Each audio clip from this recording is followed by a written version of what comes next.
All right. Well, welcome back. This is a real quick refresher if you've already forgotten, and it's been a bit of a day. So, I think I may have forgotten. That is Tom Reesing. I am Christopher Harrison. This is, as you see right there, Developing SharePoint Server Advanced Solutions. So we've covered already, taken a look at MMS. We've taken a look at search. So what do you say you take it away with a little bit of BCS? All right, BCS, another TLA, Business Connectivity Services. Thank you, Christopher. You've done all the hard work so far today. It's about time for me to do something, huh? Yeah, I agree. Right. All right, so I'm just going to sit over here and I'm just going to take a nap. Well, so actually, if you could motivate the hamsters on my server a little bit, okay, I'd appreciate it if they spun a little faster than the hamsters on your server. Okay, all right, yeah, let's do that. Okay. In the meantime, feed them some carrots or something. I don't know. Have at it. All right. So today I'm going to talk to you about business connectivity services. And business connectivity services comes from a long line of services to SharePoint going back to SharePoint 2007. And it was really greatly improved in 2010. And then now in 2013 we have a bunch of new features as well. And I'll be talking about some of those today. Let me show you what we're going to talk about. First, we're going to start with the BDC model. I'm going to take a look at one of those and show you how to create one. Then we are going to talk about the external content type. These are both very important parts of business connectivity services, and I'll have a demo there with external content types. And last, we'll talk about the new external events and notification system within SharePoint 2013, totally new. Couldn't do it in 2010, and it's good stuff. So when we talk about SharePoint 2013 and the business connectivity services, we're looking at something else here called the BDC. Now, Christopher, you may have heard of the BDC before, right? Yep. We had data connectivity. Yeah, we had BDC in 2007, right? We did. Do you remember that? Yep, I do. Yeah, but it was a different BDC. Yeah, it was and not a whole lot of fun to set up and configure. Oh yes, absolutely. So one of the funny things I think, if you look back in the terminology, if you're searching through TechNet or MSDN and you come across the business data catalog, you'll know that you're looking at documentation written for SharePoint 2007, because with the introduction of the business connectivity services in SharePoint 2010, they actually changed the last C in the BDC. The BDC in 2007 was the business data catalog. Now the business data connectivity is what is behind the business connectivity services in SharePoint 2010. Business data connectivity defines this model that we use in BCS. And if you're looking here at the, this is something new in Visual Studio with the BDC models. You can see a designer surface where in previous versions of SharePoint, we had to do this all by hand or with a third-party app or with SharePoint Designer.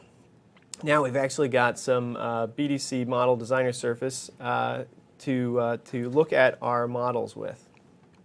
And you can see there, there's three different parts. You've got the Explorer that shows up near on the right-hand side near the Solution Explorer.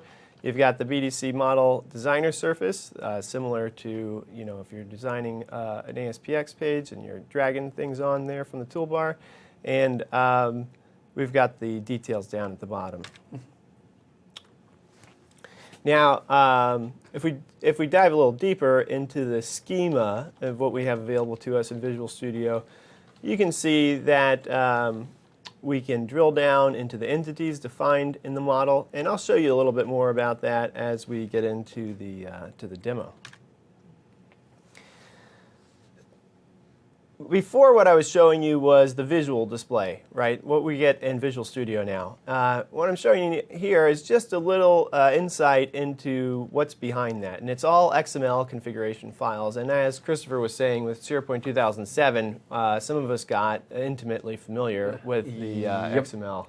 Yeah, you'll actually, if you take a look at the XML file there, you'll actually notice that you can see the command that's being executed. You can see the parameter for the ID in that case. You can actually see the object that's going to be used. You can see the type of database or the type of object inside of the database, the schema that's being used, etc. So you can actually see it all there. But what's nice is we don't actually necessarily have to get in and work with the XML directly anymore. And you know what? I think one of the funny things about this, Christopher, is if XML wasn't scary enough, right? Because what is, you look at this and you're like, well, it's not C# code, right? So to some developers, it's kind of, and there's certainly no end users or admins really want to look at this either. So they're like, oh, that's developer stuff, right? But as I've been talking about business connectivity services and the previous business data catalog over the years, I've found that a lot of developers actually are scared of, where did I go? Every time you touch, it's just going to advance a slide, so use the cursor. No, use your... Oh, there you go.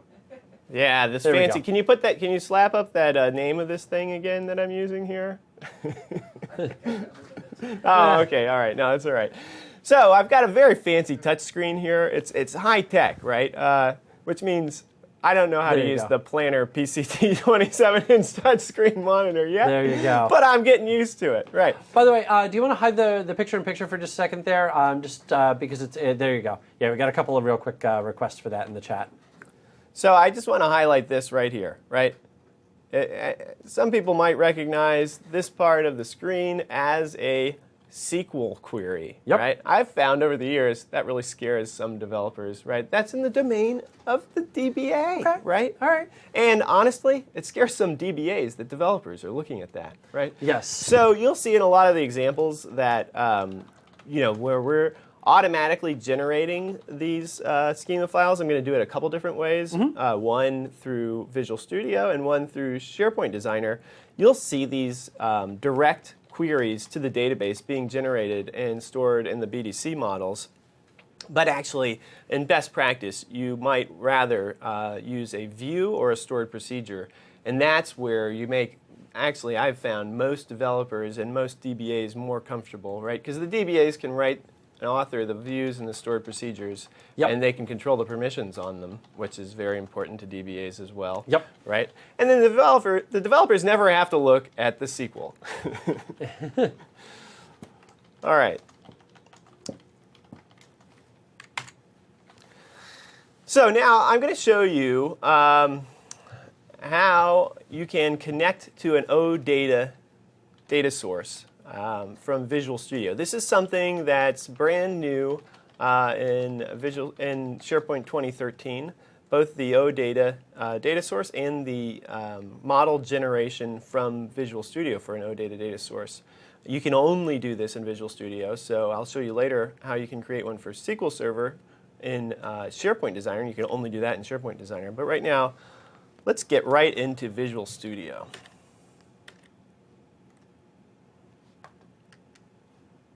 We're going to do a demo now. There we go. Yeah.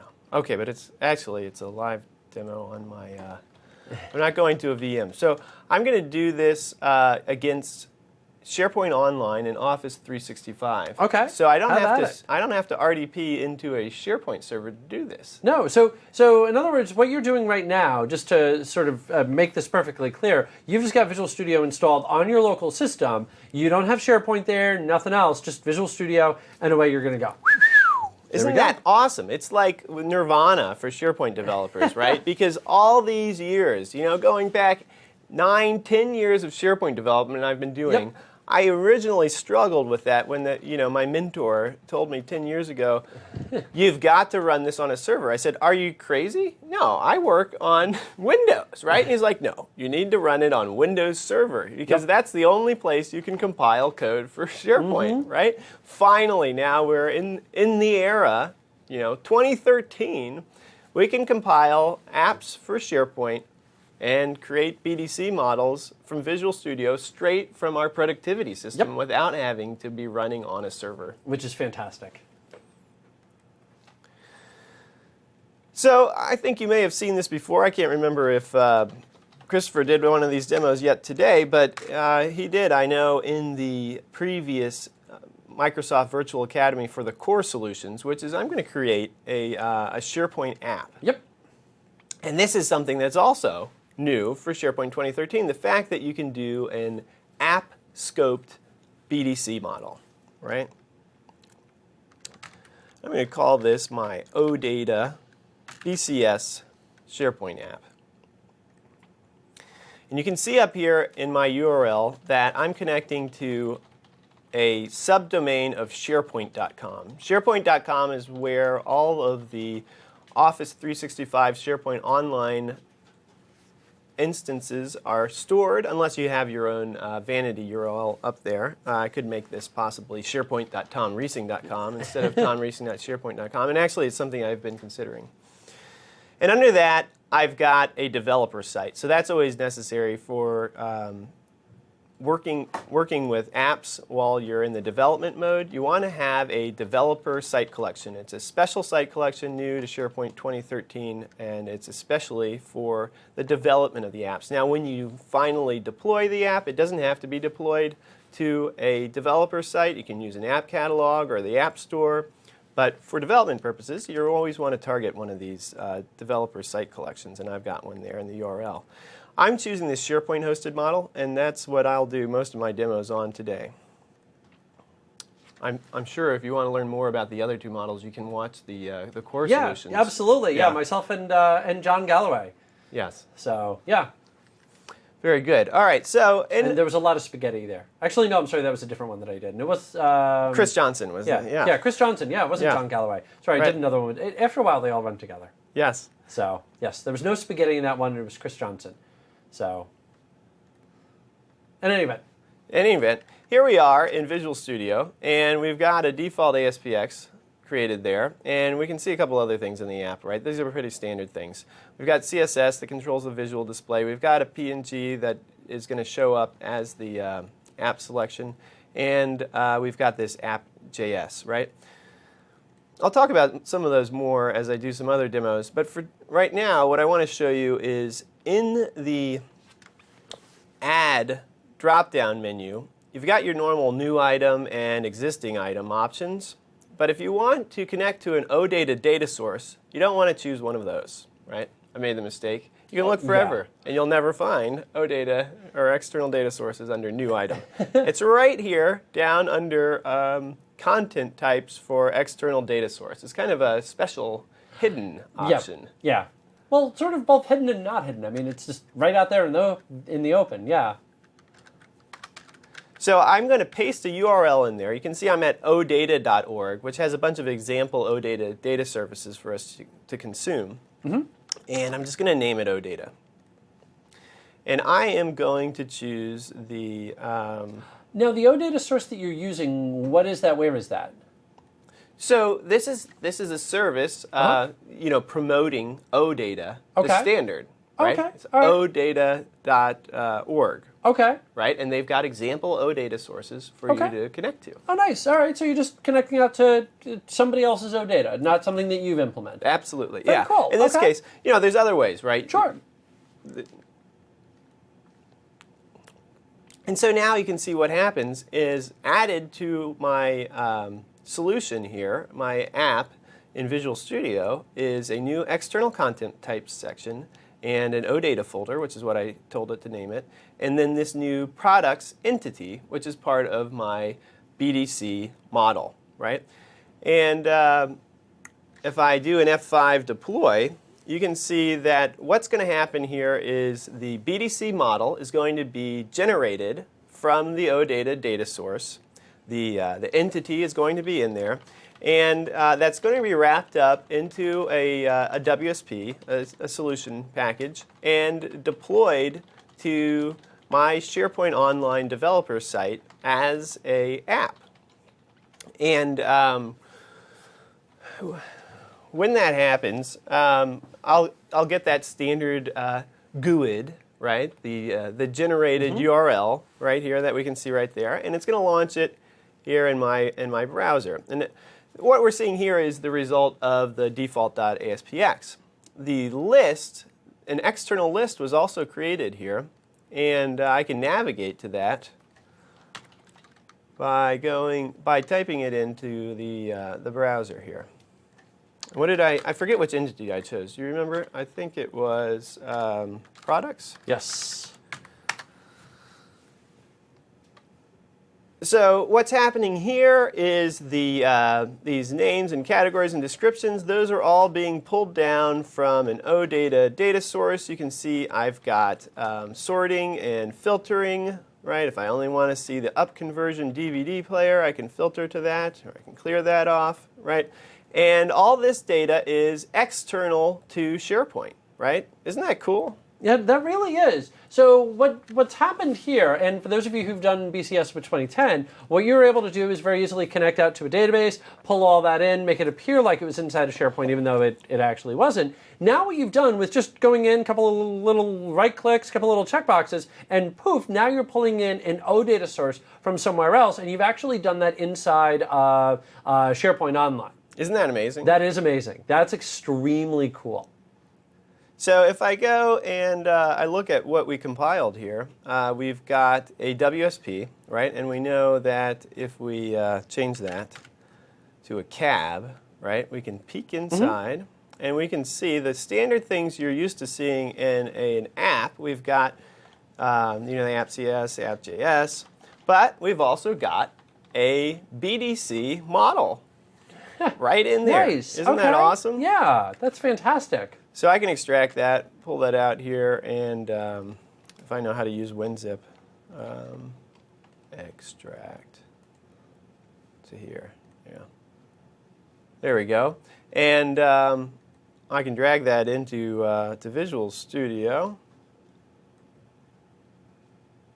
And it can't find the file specified. That's funny. Let's try that again.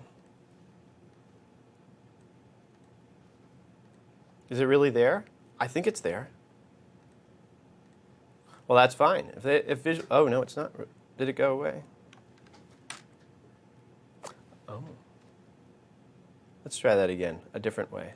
This time, I'm going to, instead of the F5 deploy, which actually has a little bit of magic going on it, I'm going to just go to the build solution. Okay. I think what happened was when I stopped the debugger, yeah, it kills everything.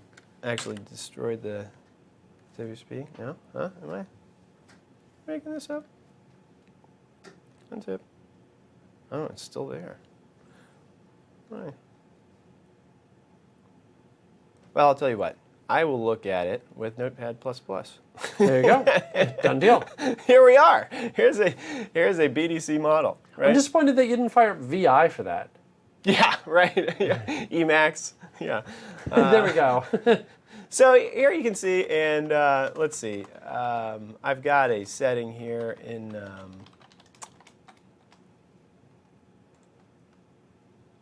I won't even bother with that, never mind. I could change this so it's pretty printed in Notepad++, but yeah, whatever. Yeah, we well, get the idea, Yeah, we right? see the XML, So yeah. here it is. This is, and you can tell by scrolling through here, this is quite something that you would not want to have to generate by hand, right? Right. You're very thankful for that. But one of the nice things about this is now that you have your BDC model created, you can go in and you can modify it, right? So you could change if it generated a now this is an OData web service, right? So we've got a level of abstraction between whatever the data source is, if it's a SQL Server database already, right? So we don't need to go to views and stored procedures here. But if this was a case where it was a SQL Server straight against SQL Server, you could do that. You could go in there and you could change the SQL query to a stored procedure instead of a direct query if you wanted, for example, would be one of the things you could do. Nice. Also, you might find that there's certain things that you can do in the XML file that you can't do in the designer. Okay. Right? Okay, so that's an example of connecting to an OData data source. Just a couple of things I want to point out about that. You can also like I said, you can do it manually. But that's the automatic version. So, yeah, throw your there you go. So great. So that's a basic rundown of the BDC model from the overview level and a quick run through of how you can generate a BDC model through Visual Studio. Now I want to dig a little bit deeper into the pieces of the BDC model. So there's an external content type that's inside the external system. The external system is also known as the BDC model, right? Inside the BDC model, you have an external content type. The external system defines things like the URL for the OData service in that case, or for SQL Server, the name of the SQL Server and how you're going to connect to it. The external content type, however, is much more similar to a regular SharePoint content type, like a document content type, like we were talking about in some previous modules. Except the external content type is really defining a mapping between columns in an external list, for example, in SharePoint, and the fields in SQL Server that they'll be referring to, or the other data source you might use. So you've got this hierarchy coming here. You've got the BDC model, also known as the external system. You've got inside the BDC model an external content type that has methods defined within it. And then that external content type, once stored in SharePoint or either in the configuration database or in the app model instance, you can use that to build things like external lists. We saw one example of an external list already, and we'll see another one coming up. You can also use it in an external data column, which is a lot like a lookup to an external data source instead of a lookup to another list in SharePoint. And as Christopher said earlier, everything in SharePoint... Everything is a list. Everything's a list. Everything is a list. Even an you external learn nothing else about SharePoint. Everything's a list. And SharePoint's an ASP.NET application. Those are the two things. You learn those, that's it. The rest falls into place. Piece of cake. Piece of cake. All right, now I love demos, so I'm going to jump back into another demo, and this time I'm going to go to my VM. So I'm going to switch over from slides to the VM. And in this case, the reason that I'm using a VM is because the data source I'm connecting to is a local database. I've imported this into my SQL Server. You can see it here in Microsoft SQL Server Management Studio. It's a little bit small. But anyway, I've got some tables and some views there. If we run one of these in the query analyzer, you can just see, we've got some results. I got 1,000 rows there for U.S. cities, right? Now, to connect to automatically generate an external content type for a SQL Server data source, you want to use SharePoint Designer. Again, it's going to generate a BDC model file like the one we saw for the OData data source created from Visual Studio. But in this case, the tool of choice is SharePoint Designer. This isn't changed from SharePoint 2010. It's very similar if you've seen it before, but I'm going to walk you through it real quick. So you open SharePoint Designer and you browse to your site, and then you go to the external content types area and you click on new external content type. Give it a name like MVA, BCS, and define your external system.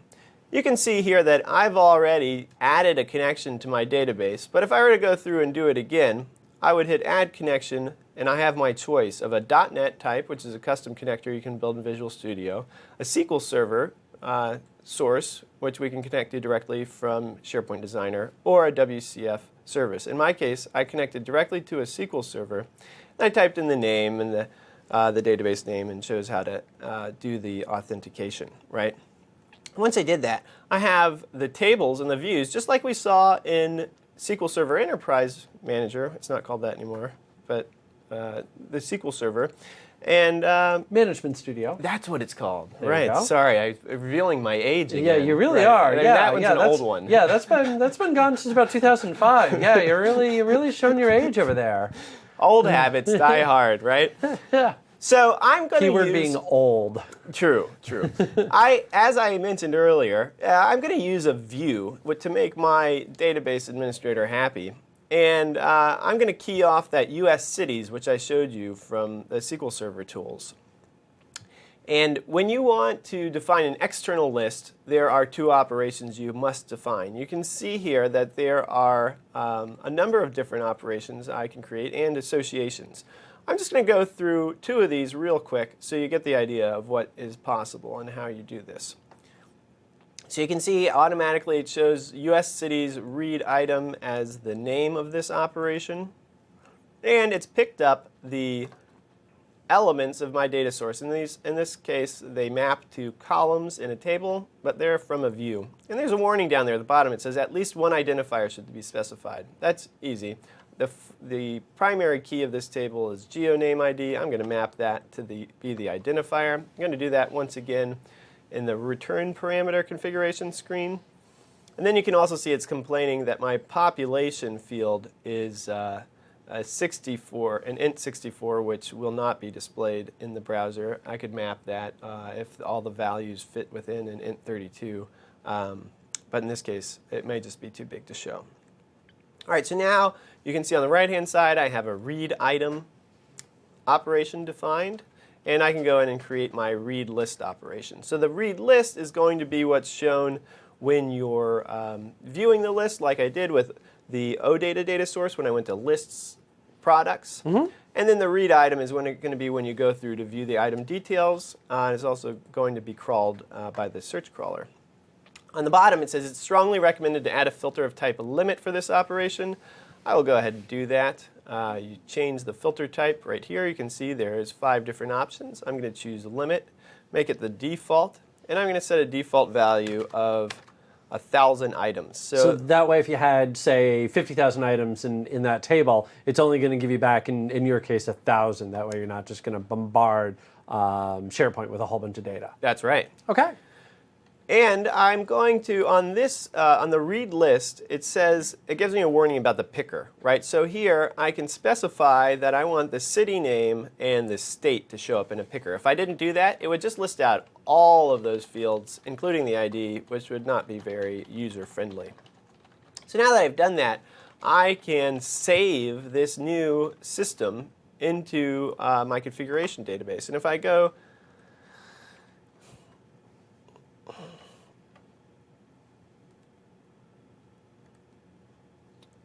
I'm seeing the taskbar from my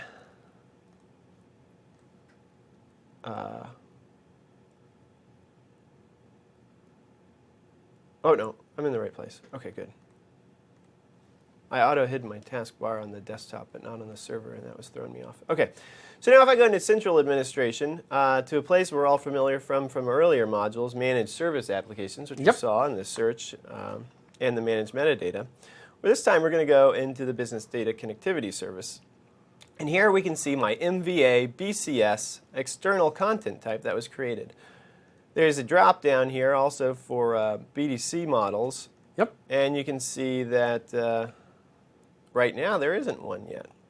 So if we go into Visual Studio and go back to the designer for an external content type and create a list, this is going to commit it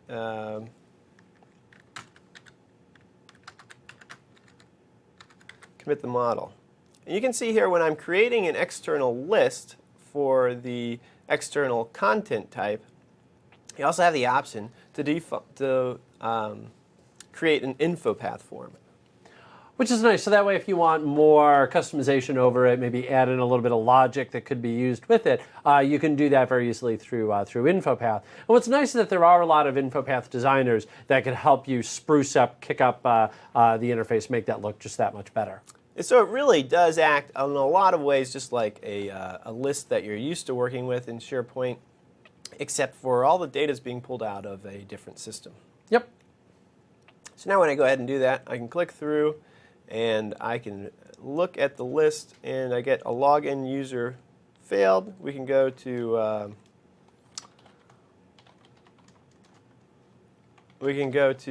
my central administration and fix that up real quick. there's a number of places where you want to look at permissions. One of them is here in sharing. You can see I'm logged in as SharePoint Administrator. SharePoint Administrator using Claims Administration shows up with this little identity here. And you can see that SharePoint Administrator has full control. And then, also from this screen, there's another place for permissions. And SharePoint Administrator, again, has full control. So if we drill through and look here, here's another place. Metadata. Propagate is probably what's missing here. Yep, just make sure that it gets pushed down. And then we can run that, that list again and see if we've hit the right permissions. Not yet. Oh, I think that's happening in your database. We can look in the database. That's another place to look. So on the database itself? Let me show you what it looks like in the database, because this is something you have to do. I did set this up ahead of time, but actually, it's going to be for, I believe it's going to be for NT user is what it was showing as. So if you go back to the to your SharePoint screen, okay. go back to the browser. Yeah. Okay, then let me go back to the model, because I think that's the model's not configured correctly in that case. Then SQL Server users. What I want to do here is actually use the BDC identity. Okay. So what's happening is it's not being passed in. Right. We're running into a what's called a double hop problem there. Yep. And so that was just a switch that needs to be set. Thanks for pointing that out. I didn't notice the username that was complaining about. No worries. It should be connecting as, I think I may have to redeploy it. So let me just go ahead and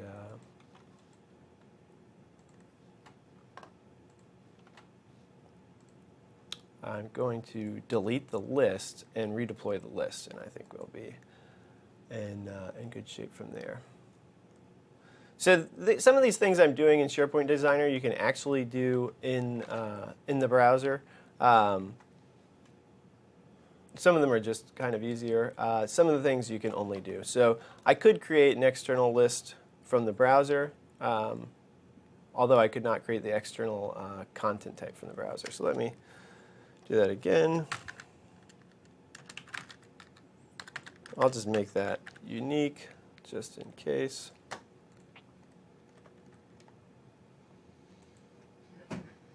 And there we've got our data coming straight from the SQL Server database. It's local. If I were to go into SQL Server Profiler, you would see this. This is live data. It's not being cached. Right. When I do the filtering, another query is going to be sent to the browser, to the server, and the querying, the filtering is actually going to be done on the fly there. So even though the data looks like it's inside of SharePoint, it's still remaining inside of SQL Server. That's right. Excellent.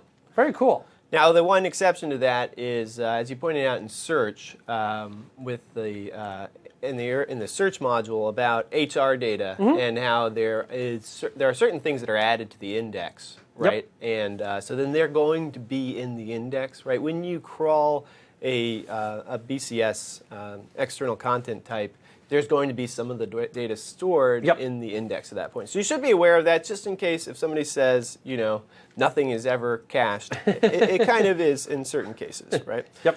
We're going to switch back to the slides now.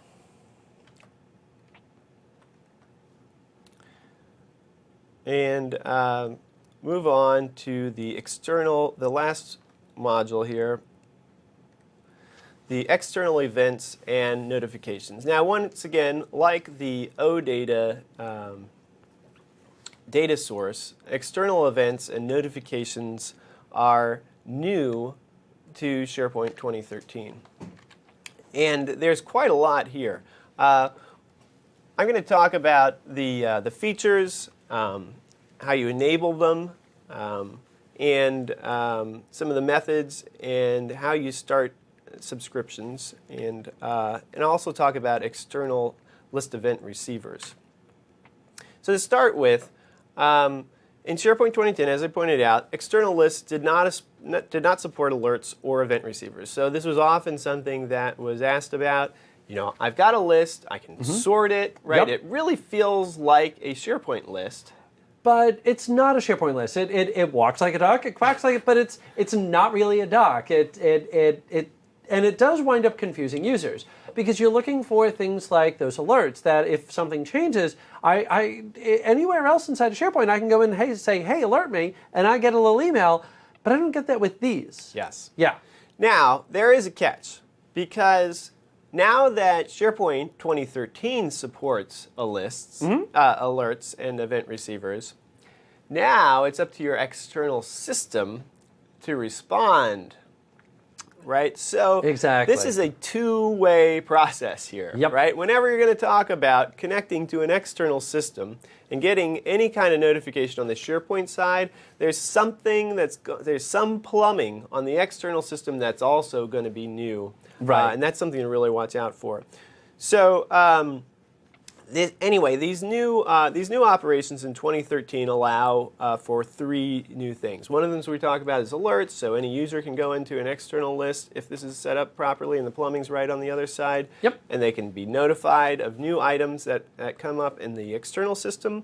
The other thing we can do is use event receivers, and they go both ways, right? So we've got what we call event receivers and remote event receivers. And basically we're talking about either in SharePoint, in the normal way that we're used to using a list event receiver, we add one, right? And that's new. That wasn't able to be done in 2010 before. And then there's also the idea that the remote system can send SharePoint notification of an event that's happening on the remote system. Yep.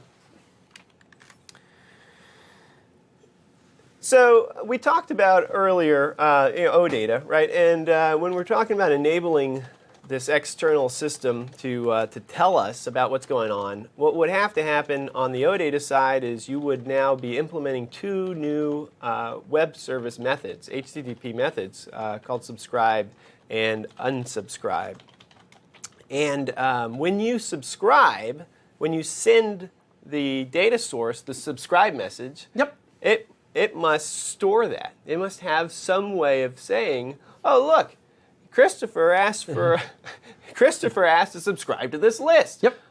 Maybe I should make a GUID or an ID or something, right? And write his name down and actually tell him By when the way, things Christopher happen. wants, yes. Yeah. So now there's nothing within SharePoint 2013 that really makes that magic happen on the other side, right? Right. It's totally Yep. up to you on the remote side to implement this storage and respond to this subscribe event, right? And similarly, you should return that ID for Christopher's new subscription to your external content type. You should return an ID so that later SharePoint 2013 can send the unsubscribe message. Because, Yes. you know, it's great to be alerted every time an item's added to a list until somebody starts adding hundreds and hundreds of items and you get 100 emails, Well, right? not only that, sometimes, it's very interesting for right now because I'm working on a project, and then, after that completes, well, I really don't care anymore, so stop spamming me, I get enough email. So, look out for this. Make sure that it's like Canned Spam Act. You gotta allow people to subscribe and unsubscribe, right? All right. So as I said, when the data changes, it's the responsibility of the external system to notify SharePoint of the changes, and the same event may trigger multiple subscription notifications. So Christopher could subscribe, I could subscribe, Yep. and we have to handle both of those, right? Yep. Or we have to handle hundreds of them. So you want to think about that Yep. in terms of throttling or something, right? So in order to do this, if you would like to have these alerts work on your site, there is a new feature in SharePoint 2013. And when you turn it on, it creates a new list to keep track of the subscriptions on the SharePoint side. So look for that there, enabled by activating the external subscriptions feature on the web, right? Which is also known as a site in some other terminology. Now, I mentioned earlier there were two new methods in the BDC model that allow this to happen, right? We implemented a read item and a read list method for both the OData data source and the SQL Server data source earlier in this module. These two new methods that you see on the screen, event subscriber and event unsubscriber, are new methods that must be defined within the model. And they have properties like the address of where the response to the notification should go is delivery address. The type of event is an add, update, delete, right? And again, like we said, the subscription ID, we want to know that. In addition, if it's an OData data source that you're connecting to, there are additional parameters that must be defined, the OData entity URL and so forth.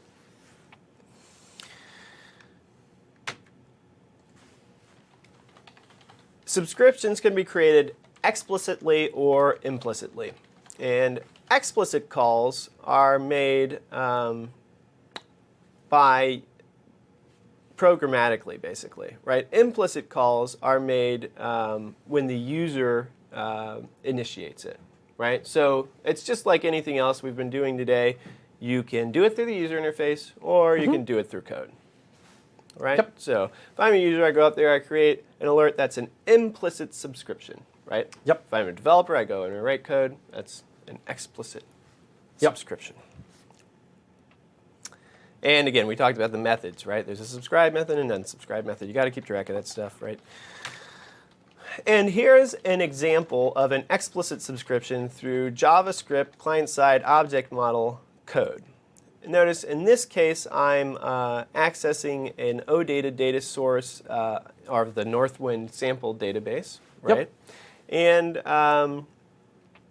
I am doing a lot of things we're used to seeing in the client-side object model code, right? Yep. I'm executing a query, I'm loading the payload, but also in this case, I've got some specific parameters which include, who's subscribing and what they're how we should notify them.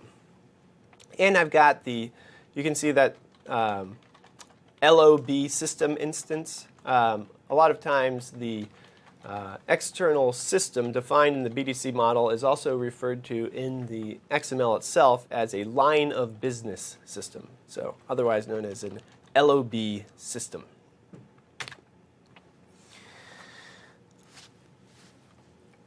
So we've talked about how we subscribe and how we get notifications from the external system. And now I want to talk about the standard item added, item updated, and item deleted event receivers that we're used to calling on the SPList object in the API.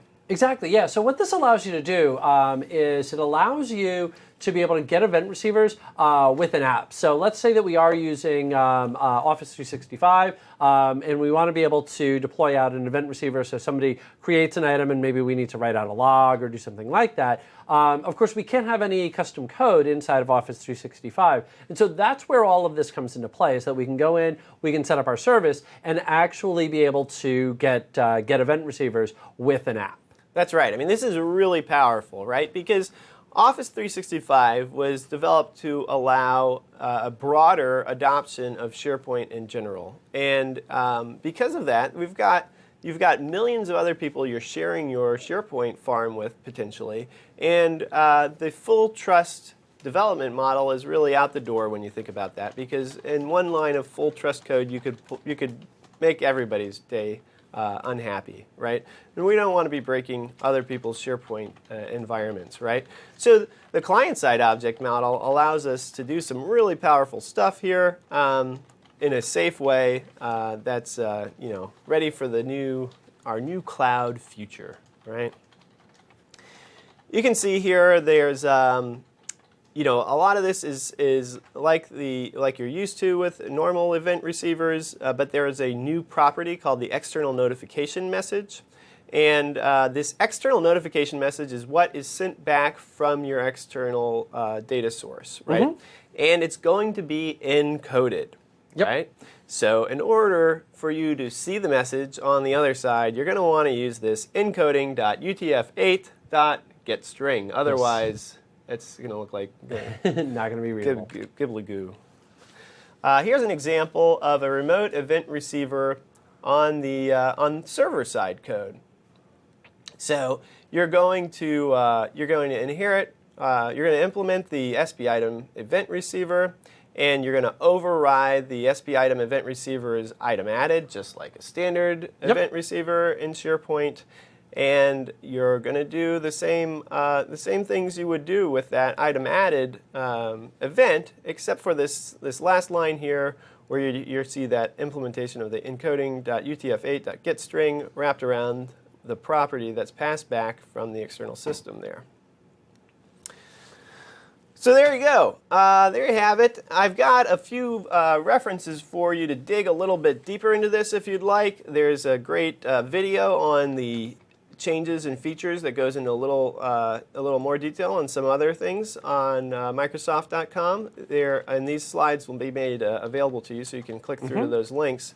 There's also, from a third party called Pluralsight, there's a great training video specifically on making the business data available in SharePoint 2013.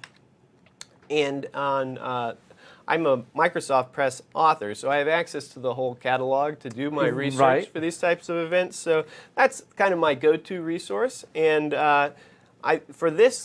preparing for this talk today, for example, I looked at these three references. So SharePoint 2013 Inside Out is a book I co-authored. I didn't write that chapter 22, but the author did a great job. And specifically for the advanced information worker. That was, wasn't that Penny Coventry? That's right. Yeah, she's fantastic. She's awesome. Yeah, she's written books entirely on business connectivity services. Yes. They don't have a new one out yet for 2013. Their 2010 book just came out recently. Yeah. But she wrote this chapter 22 is from the advanced information workers. So it'll talk about the SharePoint Designer things I did, but not the Visual Studio things I did. Exactly. And go into more in depth. And it's a really, she is an expert on BCS, and she covers it very well. She's an excellent writer. On the developer side, there's a couple of references as well.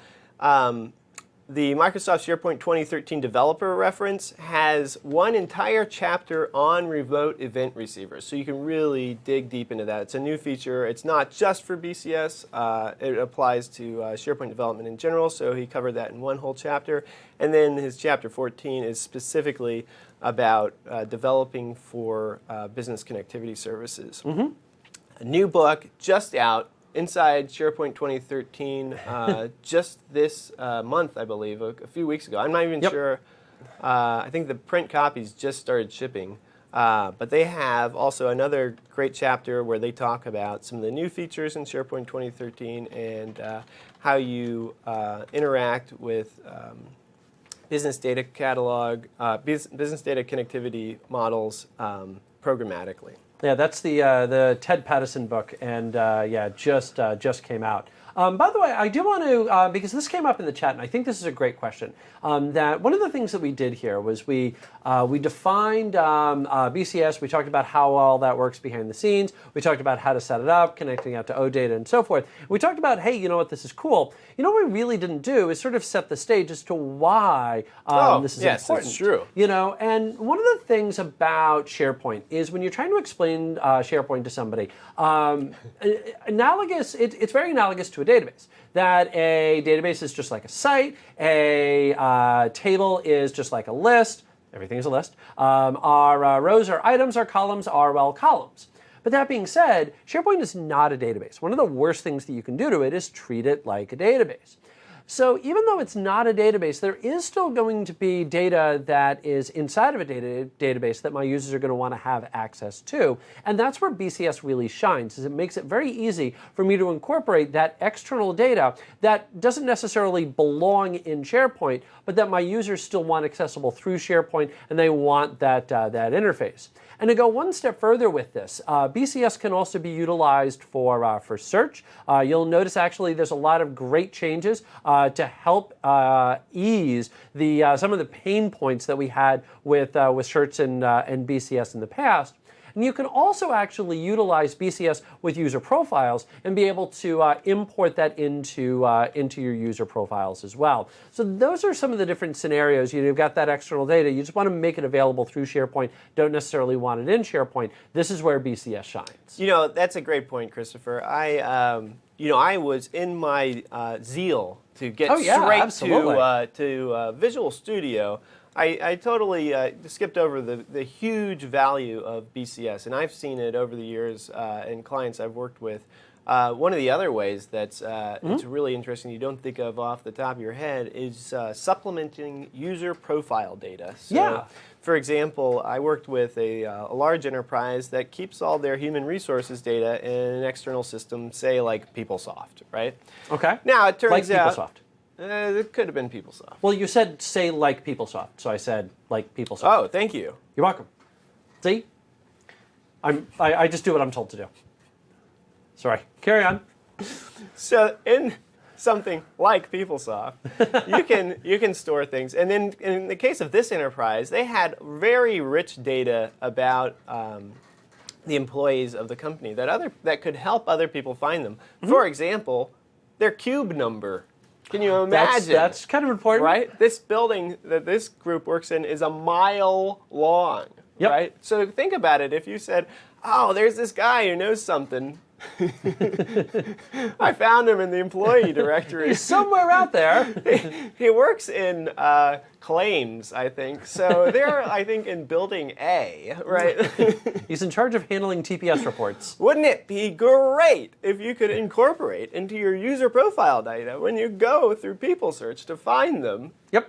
The guy's actual cube number, Hey, which you can find when you have the cube number, you can actually you can go directly to that guy's desk in this organization. So there is some hidden value that can be unlocked in your line of business systems in your enterprise through using BCS. It's a very powerful tool, and this was a very quick run through. There's an awful lot you can do with it. I just wanted to give you an example of some of the new things, some of the highlights of the new things in SharePoint 2013 that you can do with BCS. Yep.